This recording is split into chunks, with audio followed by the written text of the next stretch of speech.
दुनिया भर के बाजारों से बेहद मजबूती के संकेत और इस हफ्ते 2 दिन तक लगातार तेजी दिखाने के बाद क्या आज फिर निफ्टी नए ऐतिहासिक लेवल पर पहुंचेगा, रिकॉर्ड बनाएगा या फिर रुकेगा ऊपर जाकर फिर से लाइफ हाई के आसपास? लेंगे इस सवाल का जवाब। स्वागत है आप सबका शेयर बाजार लाइव में। नमस्कार, मैं हूं अनिल सिंघवी और नमस्कार, मैं हूं दीपांशु भंडारी।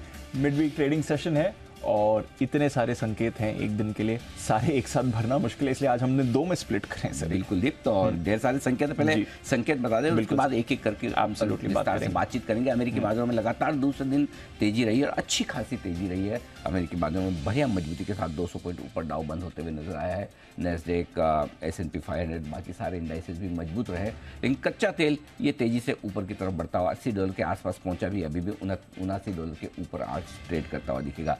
बाजार बंद होने के बाद आईटी दिग्गजों से नतीजों की सीजन की सही शुरुआत होती दिखेगी। TCS और HCL टेक आज बाजार बंद होने के बाद अपने नतीजे पेश करेंगे। HDFC लिमिटेड 40 साल पुरानी ये कंपनी, आज आखिरी बार इसकी ट्रेडिंग होगी भारतीय बाजारों में। उसके बाद HDFC लिमिटेड HDFC बैंक के तौर पर आगे ट्रेड करता हुआ दिखेगा। लेकिन 3 बड़े ट्रिगर्स आपके लिए और हैं जो GST दरों में बड़े बदलाव होते हुए दिखे, उनके दम पर आते हुए दिखे। सिनेमाघरों में आपके लिए समोसे, पॉपकॉर्न और कोल्ड ड्रिंक पर जो GST लगता था वो 18% से घटकर 5% हो गया है। कैसीनो ऑनलाइन गेमिंग को लगा है बड़ा झटका, 28% GST अब यहाँ देना होगा। वहीं बड़ी गाड़ियों पर GST की दर 28% ही रखी है। जो सेस था वो 20% से बढ़ाकर 22% किया गया, तो सेस में 2% की बढ़त है। इन सब पर भी हम विस्तार से करेंगे पूरी की पूरी चर्चा, इस पर करेंगे पूरा का पूरा फोकस। तो GST काउंसिल, आई थिंक 50वीं बैठक थी GST काउंसिल की और कुछ बड़े यहाँ पर आपको आंकड़े आते हुए दिखे हैं। बट उससे पहले एक चीज़ अनिल जी, जिस पर हमने रिसेंटली फोकस किया था, एक स्पेशल शो भी करा था, डब्बा ट्रेडिंग पर हम देख रहे हैं बड़ा असर आ रहा है। जो हमने आवाज़ उठाई थी उस पर कई सारे अपडेट आ रहे हैं। अभी भी हम बात करें तो अपडेट आपको आते हुए दिख रहे हैं। सूरत में कुछ एक्शन लिया गया है, सूरत पुलिस ने कुछ एक्शन लिया है। मोबाइल ऐप के जरिए ये डब्बा ट्रेडिंग चल रही थी, उस पर आप कुछ एक्शन आते हुए देख रहे हैं। वहाँ पर एक सब ब्रोकर को गिरफ्तार किया गया है। हाँ। और वो सब ब्रोकर मोबाइल ऐप के पर ट्रेडिंग करवाता था और उसमें 3% कमीशन लेता था। अब इस गिरफ्तारी को मिलाकर 6ठी गिरफ्तारी हो चुकी है। ये पहले 4, फिर 1 और फिर अब 1 और 6 गिरफ्तारियां अब तक हो चुकी है इस पूरे मामले में। तो इसलिए हमने मुहिम चलाई कि किस तरह से डब्बा ट्रेडिंग का बढ़ावा होता दिख रहा है। इसलिए हमने आपको पूरी बताई भी कि किस तरह से डब्बा ट्रेडिंग होती है, कैसे आपको बचना चाहिए। तो इन्वेस्टर्स के इंटरेस्ट में हम लगातार इन खबरों को उठाते हैं। अब आप देखिए उस पर एक्शन भी पूरा होता है। बिल्कुल सर, बड़ा एक्शन होते हुए दिख रहा है और हमारी मुहिम भी है, उस पर असर भी पड़ रहा है। ध्यान रहिए, इस ट्रैप में आप मत फंसिए। बट एक्शन ग्लोबल मार्केट्स में हुआ है, उस पर भी बात करनी है, कल हमारे बाजार की भी बात करनी है। बट जो ओवरनाइट बाजार बंद होने के बाद जो बड़ी GST काउंसिल बैठक का रिजल्ट आते हुए दिखा है, पहले एक बार उसको टच कर लेते हैं सर। 3-4 बड़े बदलाव यहाँ पर होते हुए दिखे हैं। कौन सा ज्यादा बड़ा है? कसिनो गेमिंग पर 28% GST या फिर सिनेमा घरों में फूड बेवरेजेस का 18% से कटकर 5% GST? देखिए, कंज्यूमर्स के हिसाब से देखें तो खाने पीने की चीज़ों पर जो 18% से 5% GST हुआ है वो थोड़ा रिलीफ देने वाली अच्छी खबर है। फिल्म देखने का मज़ा आपका थोड़ा सा बढ़ाएगा। क्योंकि सबसे बड़ा आजकल जो पिंच करता है, अगर आप थिएटर में जाते हैं तो पॉपकॉर्न, समोसे और कोल्ड ड्रिंक के दाम टिकट से ज़्यादा वो पिंच करते हैं कि इतने महंगे खरीदने। कितने लोग बिल की फोटो डालते हैं। आई होप कि वो पास ऑन करें, करेंगी भी, करना भी चाहिए। और ना करें तो फिर कंज्यूमर्स को देखना भी चाहिए कि पहले और अब में दरों में फर्क आया नहीं। दूसरा है कि फिल्में डंग की बन नहीं रही, लोग OTT पर जा रहे हैं, वेब सीरीज देख रहे हैं। तो इसलिए इस इंडस्ट्री के जिंदा रहने के लिए जरूरी भी कि थोड़ी इन्हें रिलीफ मिलती है। तो ये रिलीफ मिली, अच्छी बात है, कंज्यूमर्स के लिहाज से अच्छी है, फिल्म इंडस्ट्री के लिहाज से अच्छी है। पास ऑन होना चाहिए, no doubt. End of day film तो कंटेंट से चलती है, अच्छी फिल्म होगी। कोई पॉपकॉर्न और समोसे के लिए तो फिल्म देखने नहीं जाता है, राइट? लेकिन वो सस्ता होना चाहिए, तो ये एक थोड़ी रिलीफ की बात है। लेकिन इंडस्ट्री के लिहाज से जो बड़ा डेवलपमेंट है दीप, वो है कैसीनो और ऑनलाइन गेमिंग को लेकर। ये बड़ा झटका है इस इंडस्ट्री का, इस अपकमिंग इंडस्ट्री का, जिसमें अनलिस्टेड प्लेयर, ड्रीम इलेवन से लेकर लिस्टेड प्लेयर, डेल्टा कॉर्प जैसी कंपनियां जो शामिल है, नज़ारा टेक, ऑन मोबाइल जो इस फील्ड में बड़ा करने की सोच रहा था, अनलिस्टेड स्पेस में तो ढेर सारे हैं। ये झटका नहीं, बहुत बड़ा झटका है। इस इंडस्ट्री के सर्वाइवल पर ये सवाल उठाएगा इस सर्वाइवल पर सवाल इस इंडस्ट्री के सर्वाइवल पर सवाल उठाएगा। रीज़न ये है कि अब सीधे सीधे आपको 28% जीएसटी पूरे ही पैसे पर देना है। फॉर एग्जाम्पल आप 100 रुपए की बेटिंग कर रहे हैं, तो 100 रुपए की बेटिंग करने के बाद आपका जो पैसा एक्चुअली लगेगा वो 72 रुपये लगेगा, वो मान के चले। तो इसका मतलब ये क्लियर कट, और उसके बाद आपके जो भी टीडीएस कटने, टैक्स कटने, तो ये और इसमें पास ऑन करने की गुंजाइश बहुत इंडस्ट्री के पास है नहीं। सो ऑनलाइन बेटिंग करना, ऑनलाइन गेमिंग करना, बेटिंग तो गलत शब्द हो जाएगा, ऑनलाइन गेमिंग में लोगों के पास वो बहुत ज़्यादा अट्रैक्शन नहीं रहेगा। अब आप इसको आप सिगरेट और लीकर के साथ कंपेयर कर सकते हैं कि जिनको लत है, जिनको खेलना है या जिनको पीना है, जिनको ये सब करना है, वो तो करेंगे, वो तो ठीक है। बट जो इंडस्ट्री बड़ी बूम कर रही थी, कई सारे स्टार्टअप्स इसमें आ रहे थे, कई बड़ा सारे पैसा लग रहा था, बड़ा पैसा आ रहा था, वो शायद मिस होता दिखेगा। फॉर एग्जांपल मैं आपको बताऊं, डेल्टा के लिए गेमिंग ऑपरेशन से 80% रेवेन्यू आता है, जो कैसीनो वगैरह चलाते हैं। ऑनलाइन गेमिंग जो इनका अड्डा 52 है, जिसका आईपीओ लाने की तैयारी थी, आई डोंट नो वो कब आएगा, कैसे आएगा, क्या होगा, आगे देखना पड़ेगा, वो 15% रेवेन्यू। जो हॉस्पिटलिटी बिजनेस है उससे सिर्फ 5% रेवेन्यू है। सो तो मेन तो इनका 95% तो वही है, रेवेन्यू के लिए बड़ा क्वेश्चन मार्क है। नज़ारा टेक जो ऑनलाइन गेमिंग में one of the biggest company, 37% business online gaming से है। ई स्पोर्ट्स 48% है। नज़ारा के लिए भी 1/3% जो इनका वॉल्यूम है वो वहाँ से आता है, रेवेन्यू वहाँ से आता है, तो उनके लिए झटका। ऑन मोबाइल नो डाउट अभी कोई खास बड़ा वॉल्यूम इनके लिए है नहीं, 14-15% रेवेन्यू इनका चैलेंज अरीना से आता है। लेकिन जो हम बात कर रहे थे पहले मैनेजमेंट से, 500 करोड़ के ओवरऑल रेवेन्यू के सामने 2000 करोड़ के रेवेन्यू का पोटेंशियल बन सकता था। ये बिजनेस 2 गुना, 3 गुना, 4 गुना हो सकता था, उस पर क्वेश्चन मार्क रहेगा। सो आई थिंक बड़ा झटका ऑनलाइन गेमिंग और कैसीनो वाली कंपनियों के लिए है। और आई थिंक इंडस्ट्री काफ़ी समय से शायद ये उम्मीद लगाकर बैठी थी कि मामला निपट जाएगा। सो ये देखना समझना होगा कि अब इसमें 2 चीज़ें हैं। पहली चीज़ तो ये कि सरकार का इरादा सरकार की जगह सही है कि जो भी लत वाली चीज़ें हैं, गलत आदतों वाली चीज़ें, वहाँ पर हम टैक्स नहीं लेंगे तो कहाँ लेंगे। सो हमेशा सरकार का पहला प्रयास टैक्स वसूलने का होता है सिगरेट, शराब, और उसी क्रम में ये नीचे आ जाता है। ठीक है, तो उस हिसाब से उनका ठीक है, आइडिया बुरा नहीं है। लेकिन दूसरी तरफ जिन लोगों को कर रही हैं और जो इंडस्ट्री है, अब इस इंडस्ट्री में ग्लोबली बहुत पैसा जा रहा है। हमारी इंडस्ट्री में आई डोंट नो अब कितना पैसा यहाँ की लोकल इंडस्ट्री से निकलकर बाहर शिफ्ट हो सकता है, कितनी इलीगल बेटिंग बढ़ सकती है वो पता नहीं। लोग वही कह रहे हैं कि ये लोग अब्रॉड फॉरेन रजिस्टर्ड बन जाएंगे या कहीं और से ऑपरेट करेंगे, वैसी चीजें हो सकती हैं, तरीके निकलेंगे। तो इंडस्ट्री के लिए भी खराब है, और आई एम श्योर कि इससे गवर्नमेंट के लिए रेवेन्यू भी कम तो होगा, रेवेन्यू तो कम होगा। तो वो देखना पड़ेगा कि अल्टीमेटली इम्पैक्ट क्या आता है। टैक्स बढ़ाने के पीछे सरकार का पर्पज सिंपल होना चाहिए, या तो ये कि आप ये प्रोडक्ट ही नहीं चाहते इसलिए आप इतना टैक्स लगा दो कि प्रोडक्ट ही बंद हो जाए, वो तो है नहीं। दूसरा ये कि आपका रेवेन्यू बढ़ना चाहिए। अब रेवेन्यू बढ़ाने के 2 तरीके, या तो आप टैक्स कम करो और आप बिजनेस बढ़ जाए, वॉल्यूम बढ़ जाए, उससे रेवेन्यू आ जाए, या आप टैक्स बढ़ाओ और उससे आपका रेवेन्यू बढ़े गवर्नमेंट का। सो गवर्नमेंट ने ये सोचा कि हम इस पर टैक्स बढ़ा के रेवेन्यू बढ़ाएंगे। अब हो पाता है नहीं हो पाता, ये इंडस्ट्री एक्सपर्ट बताएंगे, तो कोशिश करेंगे आज आपके सामने इस इंडस्ट्री की बहुत सारी ओपिनियन लाने की। एक और चीज़ जिस पर हुआ है फ्लाई ऐश, जहाँ 18% से जीएसटी घटाकर 5% किया गया है। सीमेंट में यूज़ होता है, लेकिन अगर आप लोग ये सोचें कि वो बहुत बड़ा पॉजिटिव है तो बिल्कुल भी नहीं। पूरे सीमेंट की रॉ मटेरियल कॉस्ट में, रेवेन्यू में मुश्किल से 0.5% का भी फर्क उसका नहीं होता।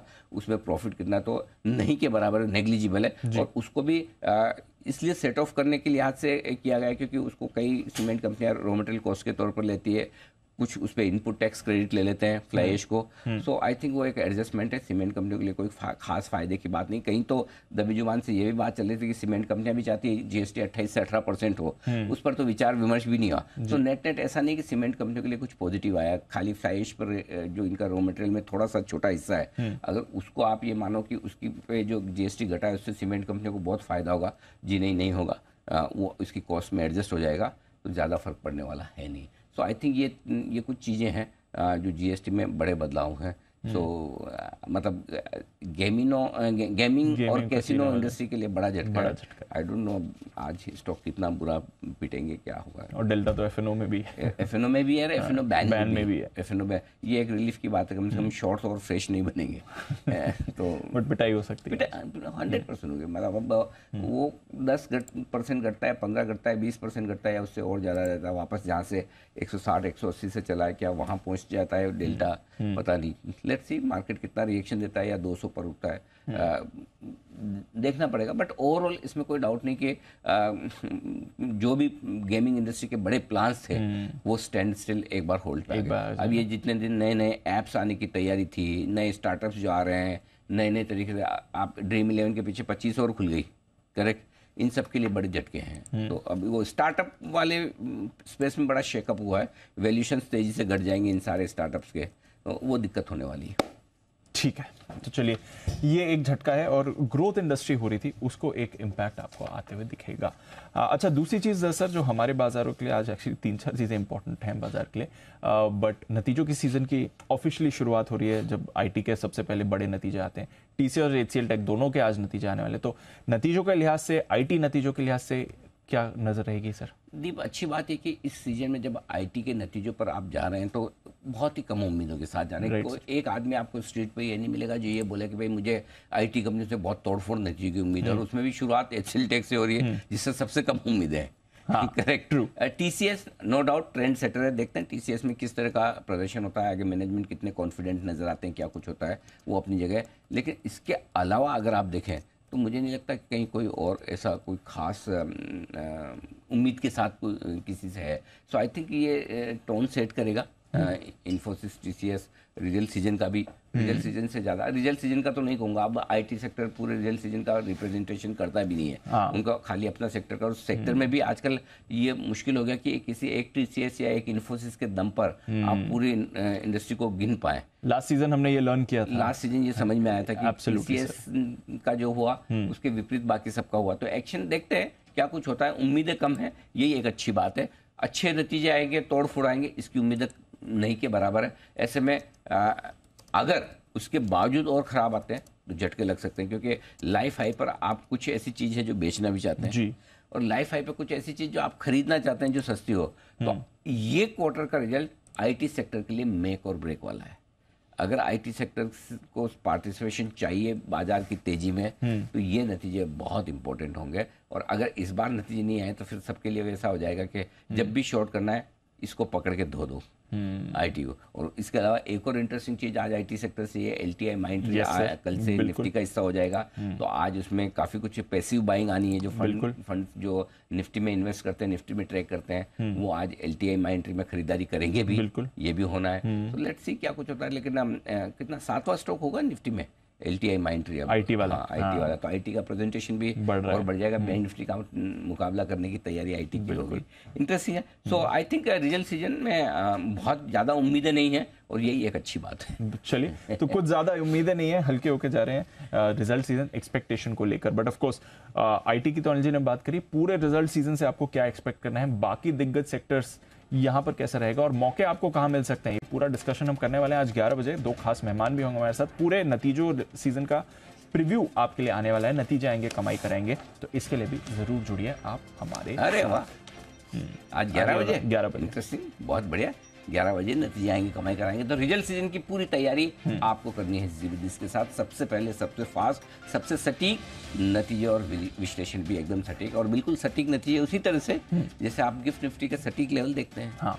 गिफ्ट निफ्टी को लेकर पूरी दुनिया में इतना कन्फ्यूजन, और लोग मुझे इतने ट्वीट भेज रहे हैं रोज के, अलग दिखता है। अब भाइयों अलग दिखता है तो मैं क्या कर सकता हूँ, मैं तो अपना सही दिखा सकता हूँ, सब जगह का तो मेरे पास में कॉन्ट्रैक्ट नहीं है। सो आप सिर्फ और सिर्फ जी बिजनेस पे गिफ्ट सिटी का सही लेवल देखिए, और आप खुद पिछले 4 दिनों से देख लीजिए, आगे 4 दिन देख लीजिए, जो लेवल जो हम बता रहे हैं एग्जैक्टली उसी के हिसाब से मार्केट खुल रहा है। आपको तो गिफ्ट निफ्टी देखना ही क्यों है, एसएक्स निफ्टी देखते क्यों है, एक संकेत लेने के लिए नहीं कि बाजार कहाँ खुलेगा।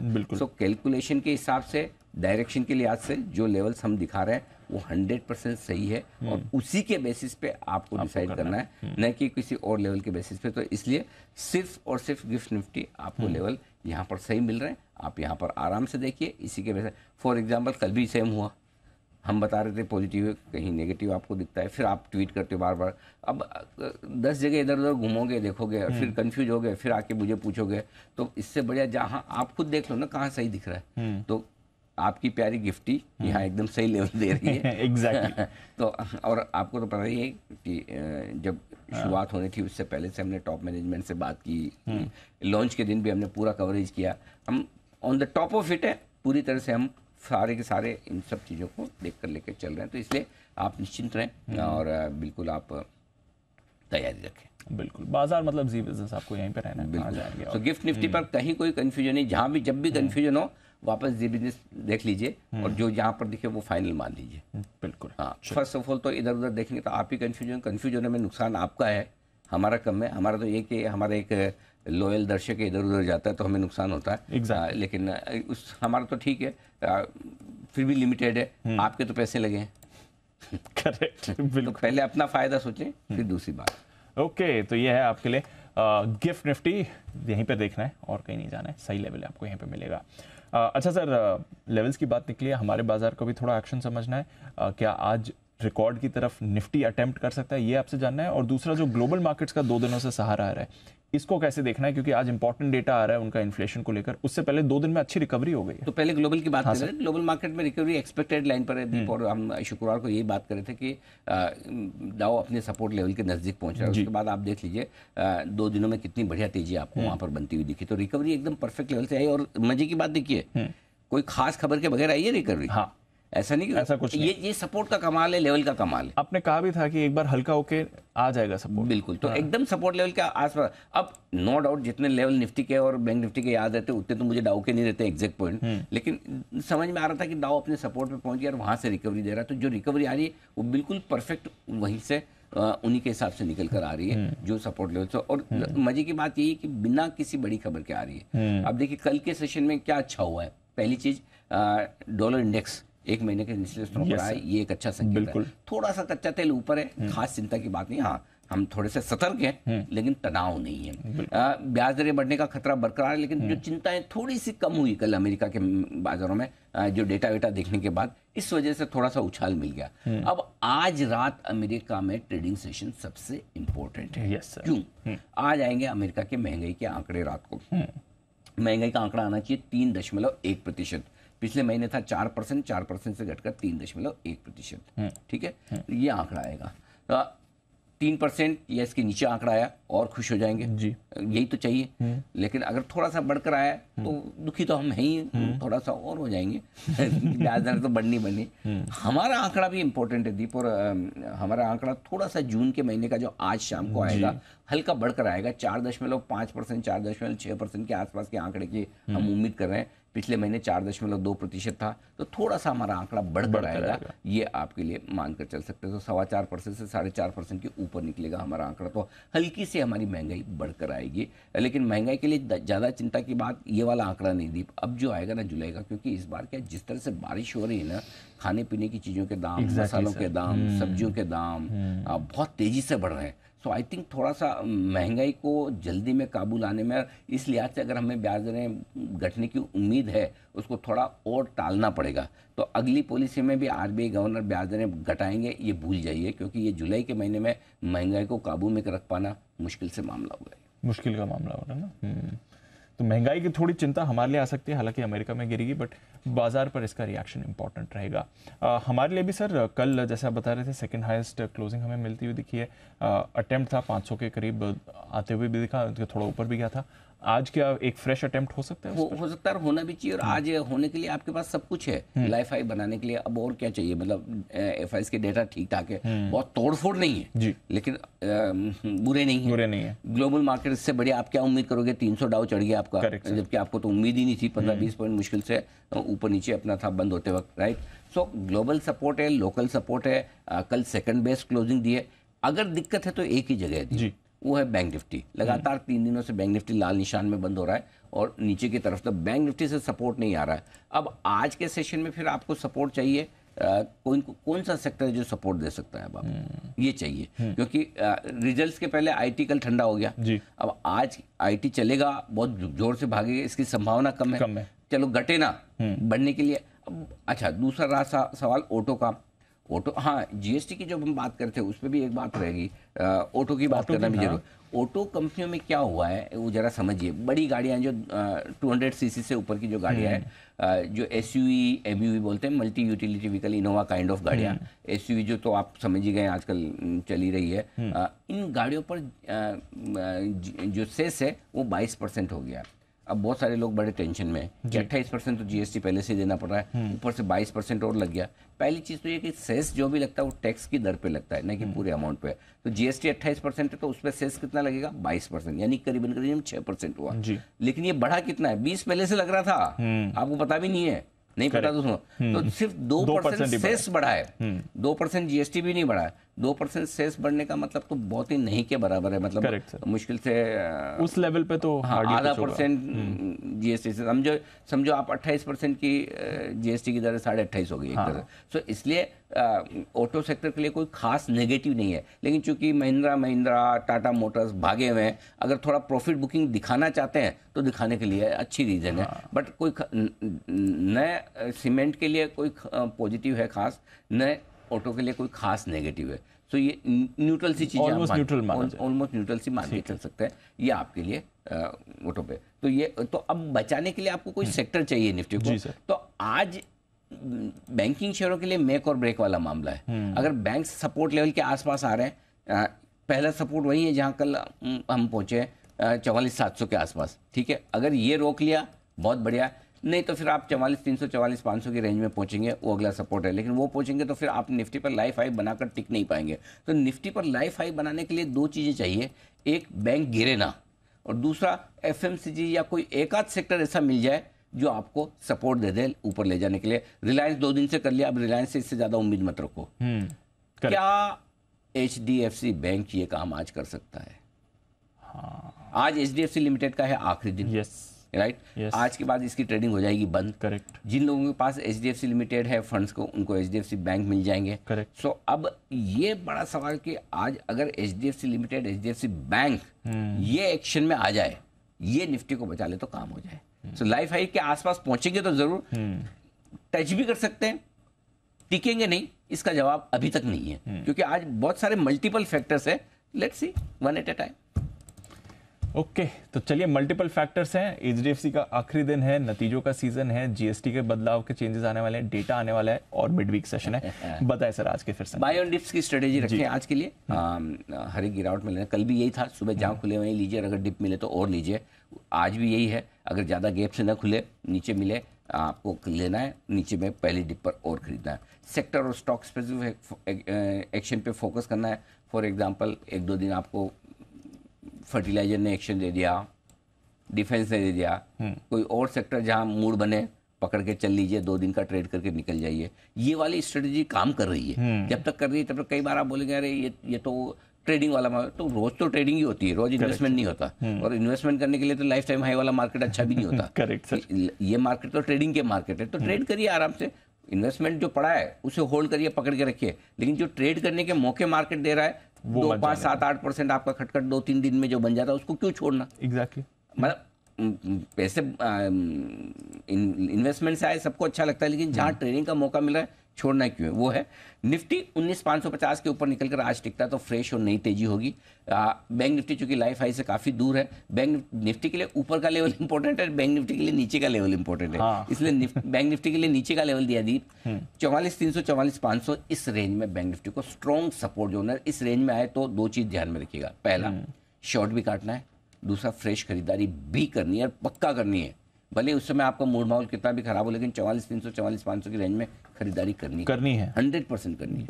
एक बार तो वहां पर रुकेगा ही रुकेगा, वहां से बाउंस देगा ही, तो निश्चिंत रहे। ठीक है, डन। ऊपर के लेवल से ऊपर के हाँ? तो निफ्टी पे खुला नीला आकाश 19,550, बैंक निफ्टी में तो ठीक है ऊपर के ट्रेडिंग स्ट्रेटजी में आ जाएंगे। ठीक है, तो बताएं संकेत। इसलिए बोला हूँ निफ्टी में ऊपर का दिया है, बैंक निफ्टी में नीचे का दिया है। जो दो इंपॉर्टेंट लेवल है वो आपके दोनों सामने आ गए। ठीक है, ग्लोबल संकेत पॉजिटिव है, सेंटीमेंट और trend positive, 3 positive 3 neutral, no negative today, no negative today, 3 से बढ़िया है। निफ्टी 19,375 19,425 पहला सपोर्ट जोन है, इसके ठीक नीचे 19,300 350 स्ट्रॉन्ग बाय जोन। इस रेंज में आपको शॉर्ट भी काटना है, लॉन्ग भी करनी है, अगर मिले तो चांस कम है। 19,475 525 लाइफ हाई के आसपास का लेवल, कल भी यही था, आज भी यही है, और 19,550 के ऊपर निकले तो फिर ब्लू स्काई जोन में खुला नीला आकाश है, जहाँ जाएगा वहां जाएगा, इसकी मर्जी, हम कौन है बताने रोकने वाले, न रोकने वाले न बताने वाले। ठीक है, और डेटा ज्यादा कुछ खास है नहीं थी, तो ये भी नहीं कह सकते। 19,600 के आसपास हल्की फुल्की रुकावट है, 19,600 के आसपास बस। बैंक निफ्टी 44,450 44,525 पहला सपोर्ट जोन है। एग्रेसिव ट्रेडर्स यहाँ पर भी खरीदारी करने के सोच सकते हैं, लेकिन अगली जो रेंज है बहुत ही शानदार बेहतरीन है, 44,125 44,325 100% जब भी आए, आज आए कल आए तो ठीक, नहीं आए तो कोई बात नहीं, यहाँ खरीदना जरूर है आपको। ठीक है, ऊपर 45,125 पहली रुकावट की जगह पार करके निकले तो 45,175 45,350 ऊपर में आपके लिए बिकवाली करने की बढ़िया जगह, जहां पर आपको लॉन्ग पोजीशन में प्रॉफिट भी बुक करना है और दम लगा के शॉर्ट भी, हाँ दम लगा के शॉर्ट भी, शॉर्ट नहीं खाली दम लगा के शॉर्ट। ठीक है, एम्फेसिस उस पर है। ठीक है, थोड़ा पुट कॉल रेशियो और एफआईएस का डेटा। एफआईएस 72% पे है, लोअर हायर साइड पे। ये थोड़ी रिस्क तो हमेशा है, ये कि थोड़ी ग्लोबल मूड माहौल कुछ खराब हुआ तो हल्का फुल्का बेचने आ जाएंगे। 72% पे है। निफ्टी का पुट कॉल रेशियो कंफर्टेबल है, बैंक निफ्टी का पुट कॉल रेशियो ओवरसोल्ड के नजदीक आ गया 0.67। बैंक निफ्टी 3 दिन से घटकर काफी हल्का हो चुका है, शॉर्ट साइड पे ज्यादा है, तो इसलिए मैं आज उम्मीद कर रहा हूं कि अगर एचडीएफसी बैंक कुछ काम कर जाए तो बैंक निफ्टी को बचाकर, थोड़ा निफ्टी को बचाकर लाइफ हाई पर पहुंचाने की कोशिश करे। तो आज मेरा ये दोनों ही करण अर्जुन पर मेरा भरोसा है करेंगे कुछ, करण अर्जुन आएंगे आज एचडीएफसी बैंक। तो देखो नहीं आए तो फिर मामला मुश्किल है, क्योंकि आखिरी दिन है, इसलिए बोलना मुश्किल है कि एचडीएफसी बैंक क्या करेगा आज, सॉरी एचडीएफसी लिमिटेड क्या करेगा। ठीक है, विक्स 4% घटा है और नीचे, क्या बात है हुआ। अब आइए स्टॉप लॉस, लॉन्ग पोजीशन का स्टॉप लॉस निफ्टी पर 19,275 वही रहेगा जो कल था। बैंक निफ्टी पर थोड़ा सा नीचे किया है 44,650, कल के लोज को तोड़े तो फिर आप निकल जाइए, और कल के लोज के नीचे बंद हो तो भी आप निकल जाइए। इंट्राडे और क्लोजिंग बेसिस पे छोटा रख रहा हूँ, बड़ा नहीं। शॉर्ट साइड पर 19,550 निफ्टी पर एक ही है इंट्राडे क्लोजिंग, और बैंक निफ्टी पर जरूर स्टॉप लॉस थोड़ा नीचे खींच के लाया हूं, जिस तरह से 3 दिन से घटा है, और ये होगा 45,225। इंट्राडे भी और क्लोजिंग भी 45,500 से हमने स्टॉप लॉस को थोड़ा नीचे खींचा है 45,225। ठीक है सर, चलिए नई पोजीशन खरीदा निफ्टी 19,275 के स्टॉप लॉस के साथ। जितना अगर नीचे मिले चांस, अगर समझो आपको 19,350 400 की रेंज में चांस मिल गया तो बहुत ही बढ़िया। वो पता नहीं मिलेगा तो आपको टुकड़ों में खरीदने की रणनीति रखनी है। 19,300 के नीचे स्टॉप लॉस लगाना है 275 पर। टारगेट जो बनेगा वो एक ही है दीप, 19,500 और उसके बाद 19,525 जो लाइफ हाई है। 19,500 तो ठीक है, 19,525 के पार निकल गए तो अब आगे ऊपर खुला नीला आकाश है। तो दो तरीके आपके पास, या तो 19,600 के आसपास प्रॉफिट बुक करें, जहां पर थोड़े से कॉल में पोजीशन है 85 लाख शेयरों की, या फिर आप 50 पॉइंट का स्टॉप लॉस लगाकर ट्रेल करते चले। समझो 19,600 हो गया तो मेरा स्टॉप लॉस 19,550, 19,625 हो गया तो 19,575। इस स्ट्रेटजी के साथ आप तेजी की पोजीशन में बने रहें, या 19,600 के आसपास भी बुक कर सकते हैं, आपकी जो मर्जी। ठीक है सर, बेचना चाहते हैं, वैसे तो बेचने का मन है नहीं और बेचना चाहिए भी नहीं, लेकिन मेरे बोलने से क्या होता है, जिसको बेचना वो तो बेचेगा, करेक्ट, और जिसको बेचना है तो ये आखिरी मौका है, इसके बाद बेचने का मौका मिलेगा। हाँ, क्योंकि लाइफ हाई के आसपास 19,500 525 में एक चांस लेना चाहते हैं। कल भी आपको बोला था, लेना है चांस तो ले लीजिए। अगर किसी को बेच नहीं है तो उसके लिए ये है, और स्टॉप लॉस इसलिए सिर्फ 25 पॉइंट का दी 19,550। मेरे को देना ही नहीं बड़ा स्टॉप लॉस, बस काट लो कि गलती हो गई, कोई बात नहीं, बेचा था। और अगर 19,525 के ऊपर खुलता तो बेचना भी नहीं है। अच्छा, ठीक है, खुलता खैर खुलेगा तो नहीं इतना, बट फिर भी कहने का मतलब ये कि 525 के ऊपर फिर बेचने का मतलब नहीं है। और अगर आप बेचते हो तो 19,300 तक के रेंज में आप फंसे हैं, स्टॉप लॉस ट्रिगर नहीं होता है, तो वापस नीचे की रेंज यहाँ पर 19,300 तक जा सकते, तो लेवल आपके लिए 440 402 छोटे लेवल है, 375 से लेकर 300 तक हर 25 पॉइंट पर सपोर्ट लेवल है, ये आपके लिए नीचे के लेवल। जिसको बेच नहीं है उसके लिए करना है तो हाँ, लेकिन स्ट्रिक्ट स्टॉप लॉस 19,550 काट के। Thank you. ठीक है, बैंक निफ्टी सर खरीदना है। जो हमारी एक फेवरेट रेंज है 44,350 44,525 की रेंज में अगर आता है तो यहाँ पर जरूर टुकड़ों में खरीदिए। 500 525 पर एक बार ले लिया, 450 325 पे थोड़ा और ले लिया, 350 पे स्टॉप लॉस थोड़ा दूर का है और ये लगा सके तो ही खरीदे, नहीं तो मत लेना, कोई जबरदस्ती नहीं। अच्छा 44 से 100 के ऊपर नीचे वहीं पर स्टॉप लॉस लगाना है, छोटा मत लगाइए। 44 से 100 पर लगाइए स्टॉप लॉस। टारगेट जो बनेगा 44,650 700 दो छोटे टारगेट है, 750 800 और 850 तीन मीडियम टारगेट है, 925 और 45,000 तक के फाइनल टारगेट के लिए ये है खरीदारी करने की राय। लेकिन एग्रेसिव ट्रेडर्स को खरीदने हैं तो नेचुरली इस रेंज में आए नहीं आए तो आप 44,450 के स्टॉप लॉस से खरीद सकते हैं। थोड़ा 675 525 के आसपास टुकड़ों में ले लिया, 500 के आसपास एंट्री मार ली, 450 का स्टॉप लॉस रख लिया। टारगेट जो बनेंगे 44,850 925 45,000 तीन छोटे टारगेट हैं, 45,075 45,125 दो मीडियम टारगेट, 45,125 225 के फाइनल टारगेट के लिए, 175 225 का फाइनल टारगेट। ये खरीदारी करनी है अग्रेसिव ट्रेडर्स के लिए। अब बेचना है, बेचने के लिए यहाँ जरूर बेचना है। बैंक निफ्टी बेचने में कोई शर्म नहीं, कोई हिचकिचाहट नहीं, कोई डर नहीं है। ऊपर में बेचिए 45,125 45,225 परफेक्ट जोन है जहां पर बेचना चाहिए। 45,000 के आसपास से मूड बनाए यहाँ पे, तो वहां अगर मूड बन गया अच्छा बेचने का तो अलग बात है, बाकी ये रेंज परफेक्ट है जहां बेचिए। 425 का स्टॉप लॉस थोड़ा दूर का है, यही लगाइए क्योंकि 300 350 आएगा तो और बेचना है, इसलिए 425 का ही स्टॉप लॉस लगाना है, वहां स्टॉप लॉस लगाकर बेचिए। टारगेट 45,000 44,925 दो छोटे टारगेट है, 44,850 800 दो मीडियम टारगेट है, 44,750 और 44,675 के फाइनल टारगेट के लिए करनी है बिग वाली। करना जरूर है, जैसे निफ्टी में नीचे बोला है लेना जरूर, सॉरी बैंक निफ्टी में जैसे बोला नीचे 44,300 के आसपास लेना जरूर है, 300-500 की रेंज में, वैसे ही यहाँ बेचना भी जरूर है, दोनों करें। बेचना भी जरूर है। बैंक निफ्टी बढ़िया मौके दे रहा है ट्रेडिंग के आपको। निफ्टी में तो क्या है बेचने में ज़्यादा घटता नहीं है ना, करेक्ट, लेकिन निफ्टी में घट भी जाता है और रिकवरी भी आती है तो थोड़ी शार्प साइजेबल आती है, तो बैंक निफ्टी में दोनों तरफ के ट्रेड जरूर लीजिए। ठीक है सर, डन। बैंक निफ्टी पर एंजॉय करिए। डेटा, हाँ 1200 करोड़ की कैश में खरीदारी अच्छी है बिना ब्लॉक डील के सामने, लेकिन 1000 करोड़ के स्टॉक फ्यूचर्स भी बेचे तो नेट 200 करोड़ खरीदे, 150 करोड़ के इंडेक्स फ्यूचर्स, तो आंकड़े ठीक है, बहुत बड़े नहीं है पॉजिटिव है, इसलिए मैंने न्यूट्रली रखे हैं। और लोकल फंड्स के 7 करोड़ की बिकवाली वो भी न्यूट्रली है। वायदा कारोबार के डेटा में दीप 19,400 आपके लिए स्ट्रॉन्ग सपोर्ट है, 1 करोड़ शेयर है वहाँ पर पुट में, हाईएस्ट ओपन इंटरेस्ट। 19,500 के आसपास रुकावट है, 1 करोड़ 37 लाख शेयर वहाँ कॉल्स में, तो 19,400 19,500 25-50 पॉइंट इधर उधर गिर लीजिए। 19,500 के ऊपर टिके तो 550 तक की जगह है, 400 के नीचे आए तो 350 तक की जगह, ये डेटा क्रिस्टल क्लियर है। रेंज बाउंड मार्केट वाले के है, कहीं ब्रेकआउट मिल गया तो डेटा में बदलाव होगा, फिर देखेंगे। बैंक निफ्टी यहाँ थोड़ी समस्या है क्योंकि 45,000 पुट और कॉल दोनों का हाईएस्ट ओपन इंटरेस्ट वहीं बना हुआ है 45,000 पे।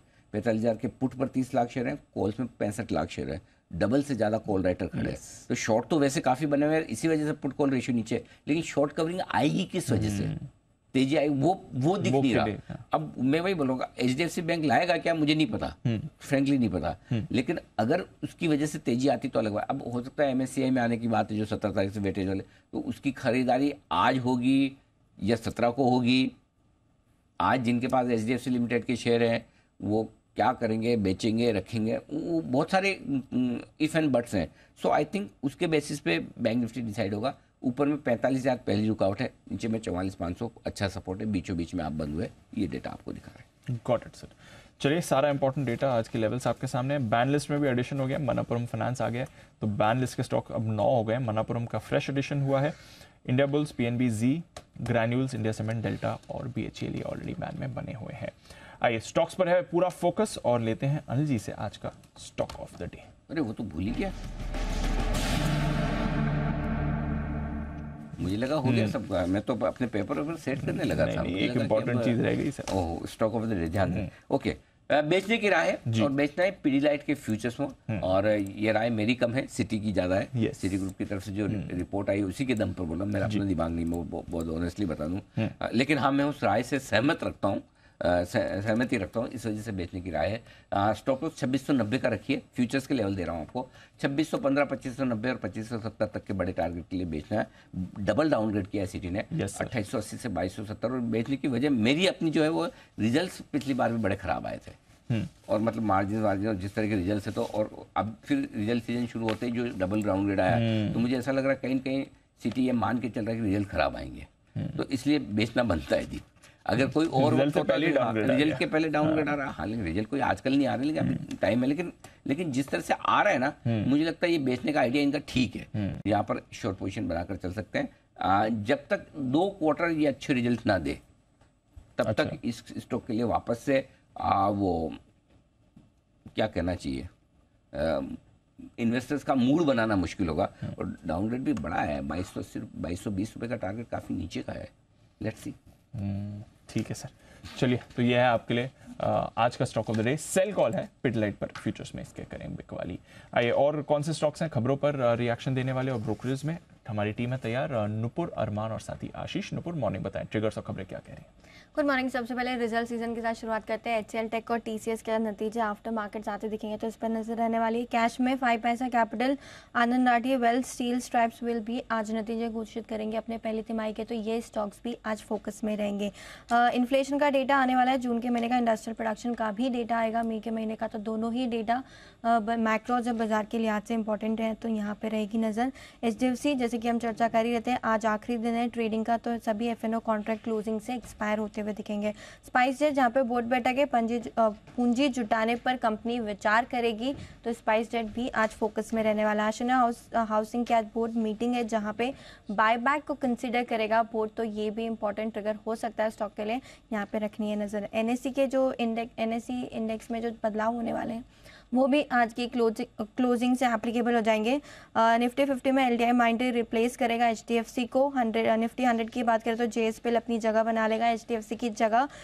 निफ्टी 500 में इंटरेस्टिंग नाम है मैनकाइंड फार्मा, HDFC की जगह लेने वाला है। और फाइनेंशियल सर्विस में बात करें तो LIC हाउसिंग फाइनेंस को जगह मिली है HDFC की जगह, तो ये सारे के सारे बदलाव आज की क्लोजिंग से एप्लीकेबल हो जाएंगे।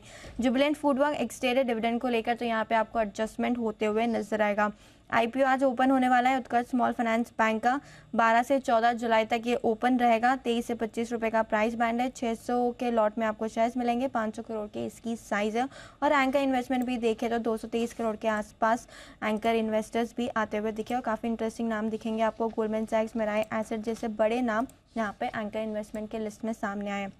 रिजल्ट्स में प्लास्टिक बैंड्स इंडिया, जहां पे नतीजे आपको कमज़ोर नजर आ रहे हैं। कंपनी की आय करीबन 4% घट के आई है। कामकाजी मुनाफा देखें तो 18% की गिरावट आपको यहां पर भी नजर आ रही है। मार्जिन भी अकॉर्डिंगली डिक्लाइन होते हुए दिखे हैं पिछले साल के कंपैरिजन में, और मुनाफा 23.5% घट के आया, तो ये स्टॉक भी फोकस में रहेगा।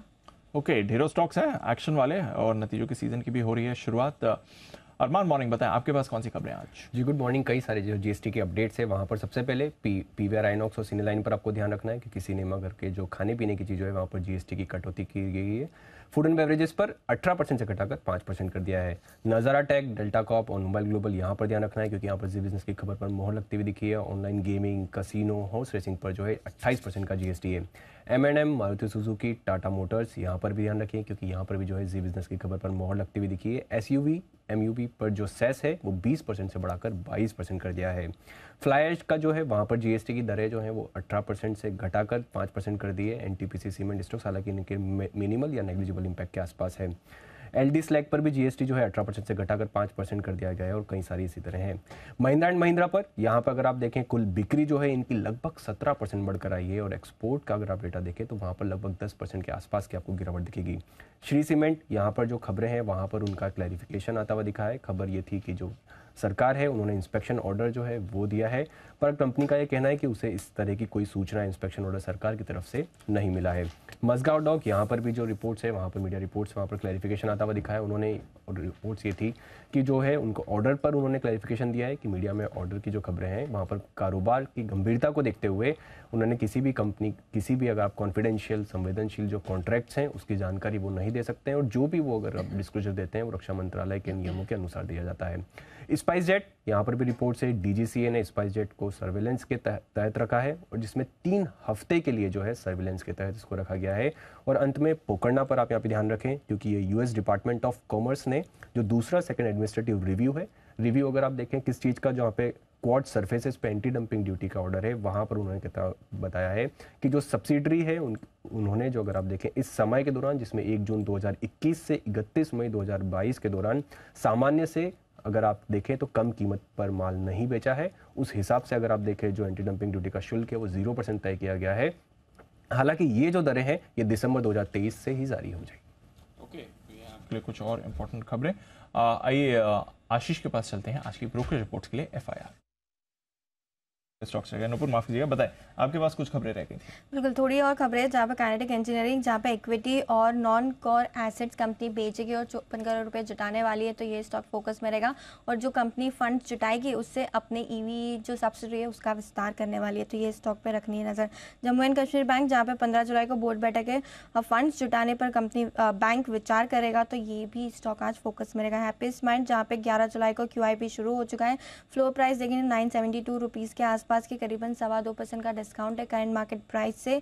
और इशू प्राइस और डिस्काउंट पर विचार 14 जुलाई और उसके बाद होने वाली बैठक में होने वाला है। स्टरलाइट टेक्नोलॉजी जहाँ पे US में फास्ट फाइबर कनेक्टिविटी के लिए कंपनी एक्सपेंशन करने वाली है, उसके लिए करार किया है और $200 करोड़ का निवेश भी यहाँ पे करती हुई नजर आएगी, तो बड़ा इन्वेस्टमेंट स्टरलाइट टेक्नोलॉजी की तरफ से आते हुए नजर आया। एलगी इक्विपमेंट पे भी नजर रखनी, क्योंकि कंपनी को सीमेंस से एक नया ऑर्डर मिला है। हालांकि ऑर्डर अमाउंट नहीं दिया है, लेकिन सप्लाई और मेंटेनेंस के लिए ऑर्डर मिलता हुआ दिखा है। कंपनी को 10 सालों में ये ऑर्डर पूरा करना है, तो एलगी इक्विपमेंट भी आज फोकस में रहेगा। ये है आपके लिए सारी खबरें। अब चलते हैं FIR के लिए आशीष के पास।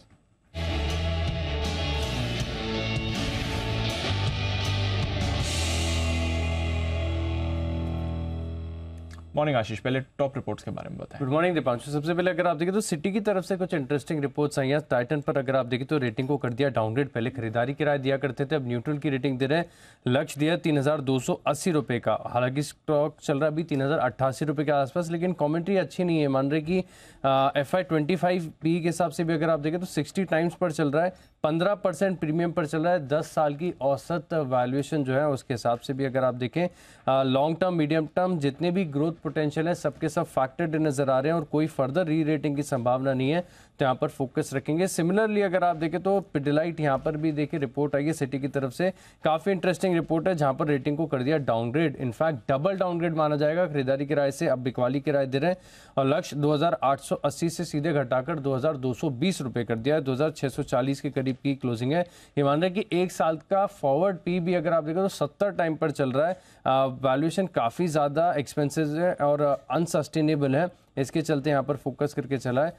रिलायंस इंडस्ट्रीज यहाँ पर मॉर्गन स्टैनली ने ओवरवेट की रेटिंग को बरकरार रखा है, लक्ष्य दिया 3210 रुपए का। मैक्वारी न्यूट्रल की रेटिंग को बरकरार रखे 2100 रुपए के लक्ष्य के लिए। HDFC बैंक पर रिपोर्ट आई है, JP मॉर्गन की तरफ से ओवरवेट की रेटिंग को बरकरार रखा है, 1648 रुपए की क्लोजिंग है, 2000 रुपए का टारगेट दिया है और मान रहे की प्रॉफिटेबिलिटी पूरे मर्जर के बाद अच्छी खासी करीब 2% ROAs देखने को मिल सकते हैं। SBI लाइफ यहाँ पर भी रिपोर्ट आई है, गोल्डमैन सैक्स की तरफ से खरीदारी किराए को बरकरार रखा और जो लक्ष्य है वो 1510 से बढ़ाकर 1620 रुपए कर दिया है।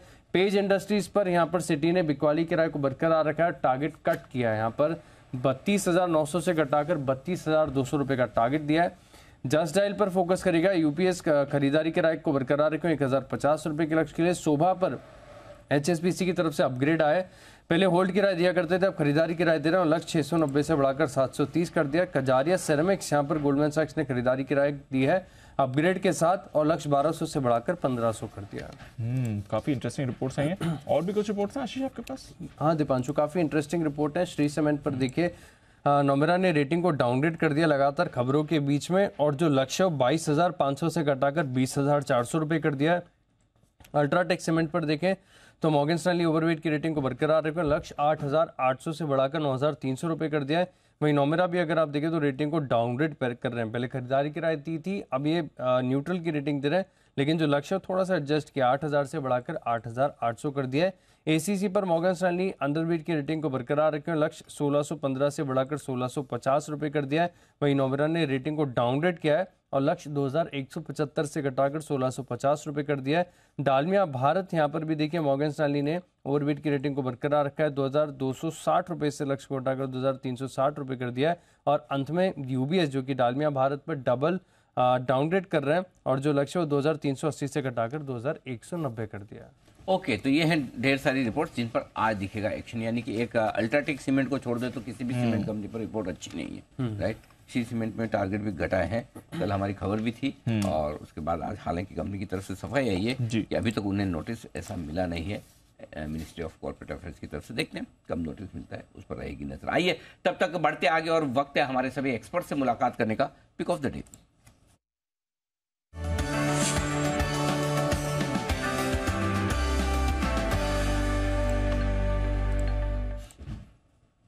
आम जनता में अपनी छवि के विपरीत आज सबसे पहले पदार्पण किया है विश्वेश जी ने। या तो विश्वेश जी बहुत जल्दी उठे हैं, जिसकी संभावना काफी कम है। इस बात की संभावना ज्यादा है कि विश्वेश जी रात को सोए ना हो, क्योंकि जब उन्हें पता है कि ऑनलाइन गेमिंग पर और इन सब पर अब जब जीएसटी 28% होने वाला है, जितना मैं पहले खेल पाऊं खेल पहले कर लो। तो रात भर गेम खेलने के बाद। विश्वेश जी गुड मॉर्निंग, स्वागत है आपका। बताइए sir pick of the day. Good morning Anil ji. देखिए रात भर सोने का तो पता नहीं, बट अनिल जी मुझे नहीं पता है कि अभी तक मैं आपके शो पे कभी भी लेट आया। इनफैक्ट बजट के दिन ना लेट नहीं सबसे पहले लेट नहीं, आज सबसे पहले आप रिकॉर्ड बनाया आपने। अनिल जी वो तो मैं हमेशा ही होता हूँ, मैं जब भी 8:15 बजे कनेक्ट होता हूँ, मुझे नहीं लगता है कि पीसीआर वाले भी होते हैं। तो आपने मेरी इमेज को ऐसा बना के रखा है कि अनिल जी मैं सबसे लेट उठता हूँ, इसलिए जल्दी आ जाता हूँ। और मैं जब भी लोगों को मिलता हूँ और अर्ली मॉर्निंग मिल जाता, अरे आप उठ गए, मैंने बोला यार कमाल हो। तो बोले यार वो अनिल जी तो हमेशा कहते हैं कि आप हमेशा लेट आते हो। तो हम हमारे नहीं, वो अनिल जी मजाक करते हैं। जो हम हमारे टारगेट में सफल हुए, जो हम आपकी इमेज बनाना चाहते बना पाए। धन्यवाद विश्वेश जी, इसमें आपने भी पूरा सहयोग दिया है। एब्सोल्युटली। बताइए sir pick of the day.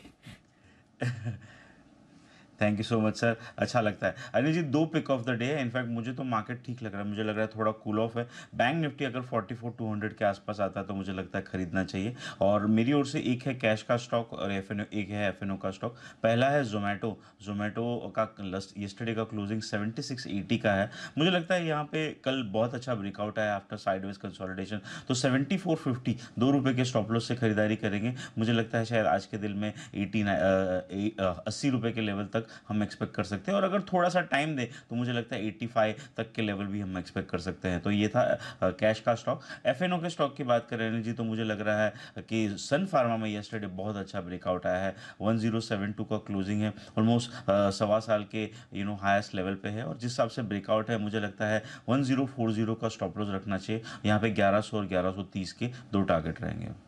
तो 1130 तक के टारगेट के लिए सन फार्मा में करनी है खरीदारी। और साथ ही जोमेटो के टारगेट 80 और 85 रुपये आपके सामने आते हुए इस वक्त। और सन फार्मा में भी आपके लिए 1100 और 1130 के टारगेट के लिए खरीदारी करनी है। और आज जोमेटो में कुछ खरीदारी इस वजह से भी आने तय है, क्योंकि न सिर्फ सेंसेक्स और निफ्टी में बदलाव हो रहे हैं, जहाँ निफ्टी में आपके लिए अब LTI माइंट्री आएगा और कल से, और सेंसेक्स में कल से JSW स्टील हो जाएगा HDFC लिमिटेड की बजाय। लेकिन सेंसेक्स में नेक्स्ट 50 जो है सेंसेक्स के स्टॉक जो 50 से 100 की रेंज वाले, उसमें जोमेटो शामिल हो रहा है। तो इस हिसाब से भी थोड़ी बाइंग आने की संभावना बिल्कुल भी बता रहे हैं। ये इंटरेस्टिंग डेवलपमेंट होगा। अपोलो हॉस्पिटल सेंसेक्स 50 में चला जाएगा। और इसकी वजह से जोमेटो सेंसेक्स नेक्स्ट 50 में आ जाएगा। तो ये जोमेटो में थोड़ी फ्रंट की खरीदारी आने की संभावना बनती है। बंसल जी सुप्रभात, स्वागत है आपका। बताएं sir pick of the day. सुप्रभात अनिल जी, सुप्रभात दीपांशु। देखिए आज मतलब कि अपनी छवि के विपरीत हमारे विश्वेश जी समय से पहले पहुंचे हैं, मतलब सबसे पहले पहुंचे हैं। तो अगली बार जब भी ये दिल्ली आएंगे तो मेरे और कुणाल जी की तरफ से इनको एक गिफ्ट वाउचर दिया जाएगा जोमेटो का। अगर ये आ जाते हैं समय से, मतलब कि नहीं विश्वेश जी भोले, विश्वेश जी भोले आदमी जोमेटो का। अरे नहीं विश्वेश जी भोले आदमी है, इसलिए आप उनके साथ नाइंसाफी करेंगे। गिफ्ट वाउचर के लिए दिल्ली आने की जरूरत क्या है, यहीं भेज दो, यहाँ से यूज कर लेंगे। नहीं अनिल जी, ये कैसे आपको गलत फहमी हुई कि अनिल जी भोले आदमी है। अनिल जी शाम को पार्टी करते हैं, पार्टी की फोटोज भेजते हैं अनिल जी मुझको, और मतलब कि और कहाँ से बोले अनिल जी, मतलब कि वहाँ पार्टी कर रहे होते हैं और यहाँ दिल जला रहे होते हैं। आपका पॉइंट सही है अनिल जी, सेम टू सेम कर रहा हूँ कि दिल्ली आएंगे तो गिफ्ट वाउचर। नहीं पॉइंट आपका सही है बंसल जी, मैं खाली आपसे कंपेयर कर रहा था बस, इसलिए बोले लगे। जी सर बताएं pick of the day. Anil ji pick of the day यही ऐसा पिक ऑफ द डे है जिसको मेरे को और कुणाल जी को छोड़ के अभी तक मतलब कि पिछले 2-3 महीनों में किसी ने रिकमेंड नहीं करा है। पिक ऑफ द डे है नैम इंडिया, 293 के अराउंड चल रहा है, 217-218 के अराउंड। मैंने और कुणाल जी ने इसको 10 की कमाई में रिकमेंड करा था 300 प्लस के टारगेट के लिए। तो जिन्होंने ले रखा है होल्ड टाइट, सेट टाइट और इन स्तरों पे भी खरीदारी की राय है। अब स्टॉप लॉस लगाना है 280 पर। ट्रेडिंग के नजरिए से खरीदारी की राय है। 280 स्टॉप लॉस है, 310 से लेकर 315 का शॉर्ट टर्म टारगेट है। ओके, 310 315 के टारगेट के लिए Nippon asset management NAM India को करें खरीदारी की राय बंसल जी की तरफ से। कुणाल जी सुप्रभात, बताएं सर आपकी पसंद का शेयर। सुप्रभात अनिल जी, सुप्रभात दीपांशु। अनिल जी देखिए, पसंद के बारे में बात करूं तो अनिल जी ये गिफ्ट निफ्टी मुझे बड़ा पसंद आ रहा है अनिल जी। मेरा ऑब्जर्वेशन ये है कि अनिल जी एसजीएक्स के मुकाबले इसका नेचर, इसका मूड बेहतर है। अनिल जी हमेशा खुश मिजाज रहता है ये Anil ji. GIFT Nifty is better than SGX Nifty, this is my take Anil ji. Absolutely, बिल्कुल 100% कंप्लीटली एग्री विद यू। सही कहा। और जब से गिफ्ट निफ्टी शुरुआत तब से ज्यादातर होता है इंशान में भी रहेगा। यस सर, तो ये अच्छी बात है। बिल्कुल आप तो क्या गिफ्ट निफ्टी पे खरीदारी की राय? नहीं, खरीदारी की राय अनिल जी है आईटीसी पर, जहां पर अनिल जी एक बहुत ही शानदार पैटर्न बना है। और जो लोग मेरी तरह चार्टिंग के विद्यार्थी हैं जरूर चार्ट खोल करके देखें। पैटर्न को 3 राइजिंग मेथड कहते हैं। इसमें बिल्कुल एन जैसी आकृति, कैपिटल लेटर एन की आकृति चार्ट पर बनती है, वो यहाँ पर बनी हुई है। तो इन स्तरों पर बाय करके चलने की राय है। 468 रुपए पर 468 पर स्टॉप लॉस रखें। 485 और 490 के टारगेट के लिए आईटीसी में खरीदारी करें। ओहो, 485 490 आईटीसी के लिए।